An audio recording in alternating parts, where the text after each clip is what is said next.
الحمدللہ رب العالمین حمد الشاکرین وافضل الصلاة واکمل السلام علی سیدنا المرسلین خاتم النبیین اکرم الاولین والآخرین قائد الغر المحجلین نبی الحرمین امام القبلتین سید الکونین وسیلتنا فی الدارین صاحب قاب قوسین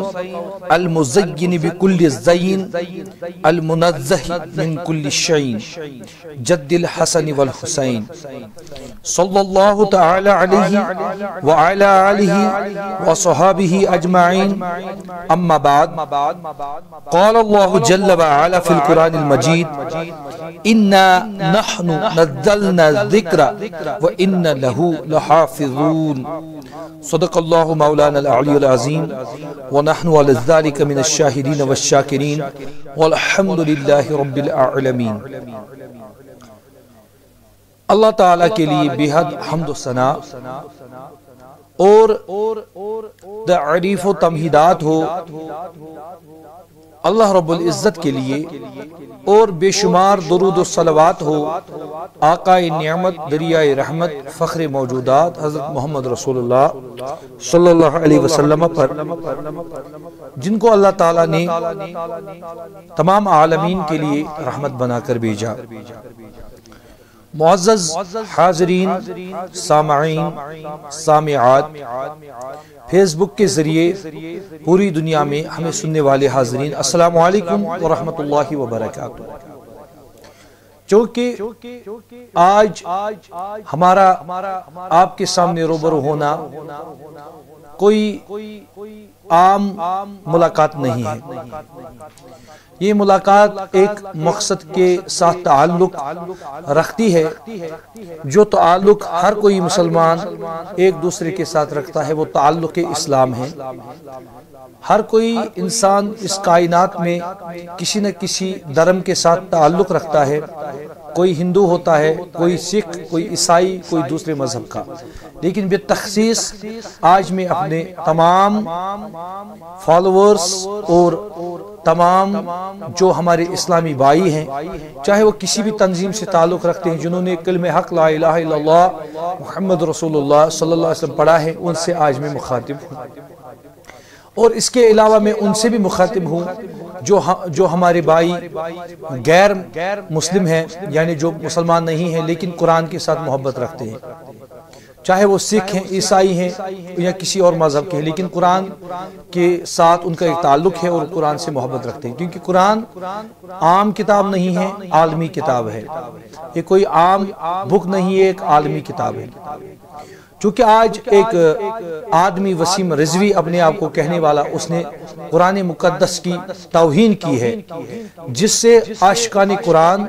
اور قرآن مجید سے محبت کرنے والوں کے دل چھلنی ہوئے ہیں، اور قرآن مجید سے محبت کرنے والوں کے دل جو ہے ٹوٹ گئے ہیں، دل زخمی ہو گئے ہیں۔ اس کے علاوہ جو ریسرچ کرنے والے ہیں مختلف مذاہب کے، ان کے بھی دل ٹوٹ چکے ہیں، اور عالم انسانیت پہ ایک بہت بڑا بوجھ اس نے ڈال دیا ہے، عالم انسانیت کو اس نے زخمی کر دیا ہے، جو تقریباً دنیا کی پوری تواریخ میں ایسا قدم کسی نے نہیں اٹھایا جو اس بدبخت نے اٹھایا ہے۔ اپنے آپ کو رضوی کہنے والا، اس نے بہت بڑا جرم کیا ہے، بہت بڑی سازش اسلام کے خلاف کی ہے، جو کہ ادنا سے ادنا مسلمان بھی برداشت نہیں کر سکتا ہے۔ ہم مسلمان اپنی مال، جان، اولاد، عزتیں، حشمتیں سب قرآن کے اوپر لوٹا سکتے ہیں، اور اس سے بڑی بات وہ بدبخت سن لے، وہ قرآن کی کسی آیت کو قرآن سے نہیں نکال سکتا، کیونکہ قرآن ایک عالمی کتاب ہے۔ اگر آپ توجہ دیں گے، اگر آپ نظر دوڑائیں گے، اگر آپ دھیان دیں گے، تو قرآن لاکھوں نہیں، ہزاروں نہیں، کروڑوں نہیں، کھربوں مسلمانوں کے دلوں میں قرآن محفوظ ہے۔ وہ بدبخت قرآن کو کیا مٹائے گا؟ قرآن تو ہزاروں کے دلوں میں 6 سال کے بچوں کو قرآن مجید یاد ہے، 5 سال کے بچوں کو پوری 30 30 پارے یاد ہیں، 6666 کم و بیش آیات بچوں کو یاد ہے، وہ قرآن کو کیسے مٹائے گا؟ اگر نعوذ باللہ من ذالک قرآن کو دریا میں ڈال دیا جائے، پوری دنیا کی قرآنوں کو 10 گھنٹے گزریں گے، 20 گھنٹے گزریں گے، اتنے ہی قرآن پھر پیدا ہو جائیں گے، کیونکہ لوگوں کے دلوں میں قرآن ہے، مسلمانوں کے دلوں میں قرآن مجید ہے۔ وہ بدبخت قرآن کو نہیں مٹا سکتا، کیونکہ اللہ تعالیٰ نے فرمایا اِنَّا نَحْنُ نَزَّلْنَا الذِّكْرَ وَإِنَّا لَهُ لَحَافِظُونَ۔ اللہ تعالیٰ فرماتا ہے میں نے اس قرآن کو نازل کیا، ہم نے اس قرآن کو نازل کیا، ہم اس کی حفاظت کرنے والے ہیں۔ ابرہا نے کعبہ کے اوپر جب حملہ کیا تھا تو اس وقت بھی عبد المطلب نے ابرہا سے کہا تھا مجھے اپنے اونٹ واپس دے دو، مجھے تمہارے ساتھ کیا ہے، مجھے اونٹ واپس دے دو۔ اس نے کہا کعبے کے بارے میں کیا کہا، رب کعبہ کعبہ کو بچائے گا۔ قرآن مجید کی حفاظت کوئی انسان نہیں کر رہا ہے۔ یہ بدبخت رضوی بھی بات سن لے، یہ قرآن مجید وسیم رضوی اس کا نام ہے، بدبخت انسان یہ بات سن لے، قرآن کی حفاظت کوئی ملا نہیں کر رہا ہے، کوئی عالم نہیں کر رہا ہے، کوئی انسان نہیں کر رہا ہے، کوئی صوفی نہیں کر رہا ہے، اس کی حفاظت خود خدا کر رہا ہے۔ تو قرآن مجید کو تم نہیں مٹا سکتے، اور قرآن کو جو مٹانے کی کوشش کرے گا وہ خود مٹ جائے گا۔ ہے قول محمد قول خدا، فرمان نہ بدلا جائے گا، بدلے گا زمانہ لاکھ مگر قرآن نہ بدلا جائے گا۔ اور اس سے بڑی بات یہ ہے ہم مسلمان مرے نہیں ہیں، ہماری غیرت مری نہیں ہے، ہم ابھی مرے نہیں ہیں، ہم زندہ ہیں۔ اگر آپ قرآن کے خلاف گستاخی کرو گے تو ہم آپ کا سر آپ کے دڑ سے جدا کرنے والے ہیں۔ ہم وہ مسلمان ہیں، ہم اس گستاخ کو نہیں چھوڑیں گے جو قرآن مجید کے خلاف کرے گا، ہم اس کو نہیں چھوڑیں گے جو قرآن مجید کے خلاف بولے گا۔ اس کو مکمل قانونی سزا ملنی چاہیے۔ ہم ایڈمنسٹریشن سے، پوری ہندوستان، پوری انڈیا کی گورنمنٹ سے یہ گزارش کرتے ہیں، سپریم کورٹ سے گزارش کرتے ہیں کہ اس نے فتنہ اٹھانے کی کوشش کی ہے، اس کو قانون کے تحت اس کو سزا دینی چاہیے، اس کو مکمل سزا ملنی چاہیے، اس کو پھانسی کی سزا ملنی چاہیے، کیونکہ اس نے تفرق اٹھایا ہے، اس نے فتنہ فساد اٹھایا ہے، اس نے ایک دوسرے کو لڑوانے کی کوشش کی ہے، اس نے مسلمان کو غیر مسلم سے لڑوانے کی کوشش کی ہے۔ یہ فتنہ پرست انسان ہے، اس لیے اس کو کڑی سے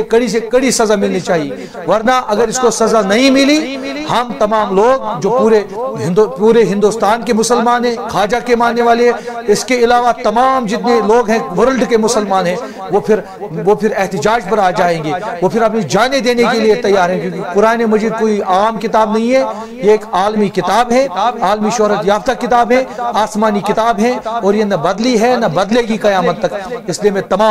اپنے تمام جو ایڈمنسٹریشن ہے، جتنے جو ملازمین ہیں، جو ذمہ داران ہیں، ان سے میں گزارش کرنا چاہتا ہوں،